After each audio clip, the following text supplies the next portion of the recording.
Dans sa stratégie depuis le départ, l'Université internationale de Rabat a établi des liens donc très particuliers avec plusieurs universités internationales, mais en particulier les universités françaises.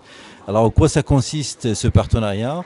C'est en déploiement donc des programmes pédagogiques par la participation des enseignants et des partenaires, parfois jusqu'à hauteur de 30% du volume horaire, et ce qui conduit à la fin à la double diplomation de l'ensemble de la cohorte des étudiants inscrits à l'Université internationale de Rabat, mais également inscrits chez le partenaire.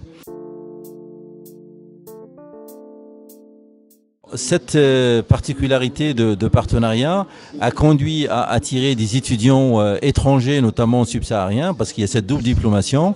Et même pas, c'est-à-dire la nouveauté, c'est que même des étudiants des pays du Nord sont attirés maintenant par donc notre université, parce que d'un côté ils vont avoir leur diplôme européen, c'est un diplôme français, et d'un autre côté ils vont vivre une expérience dans un pays arabo-musulman. Alors il y en a qui en font un projet professionnel pour apprendre l'arabe, baigner dans une culture qui est la culture arabo-musulmane.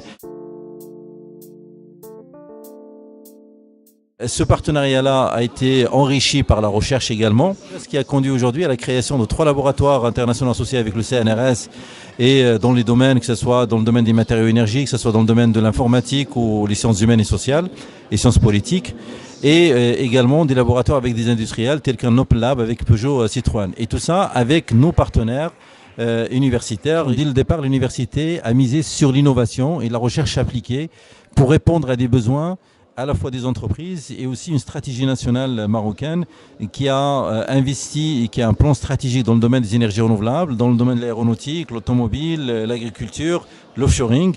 Mais si je reviens aux énergies renouvelables, le Maroc a un projet assez ambitieux, c'est d'arriver à terme à produire 40% de son énergie par des énergies renouvelables. Et comme vous le savez, il y a une grande station solaire qui a été installée à Ouarzazate. Et bien sûr, c'est-à-dire cet investissement et cette stratégie-là, sous-entend qu'il faut former des ressources humaines qualifiées pour, en tout cas, ce nouveau secteur. C'est des nouveaux métiers donc au Maroc.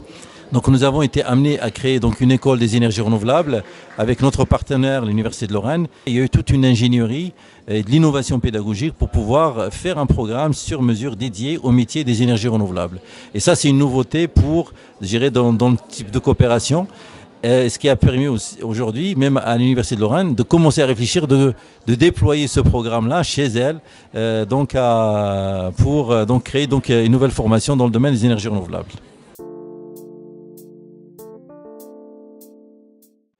Ça a été un saut dans le temps, c'est-à-dire que c'est une université qui a été créée récemment, parce que c'était 2010, c'est hier, mais lorsqu'on voit les résultats obtenus en si peu de temps, c'est grâce à ce partenariat, à ces partenariats stratégiques au niveau international.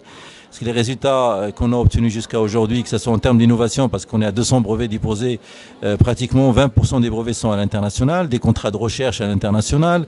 Donc je parlais tout à l'heure aussi de donc au niveau des publications. Donc on est sur un niveau de publication qui est vraiment des ratios internationaux.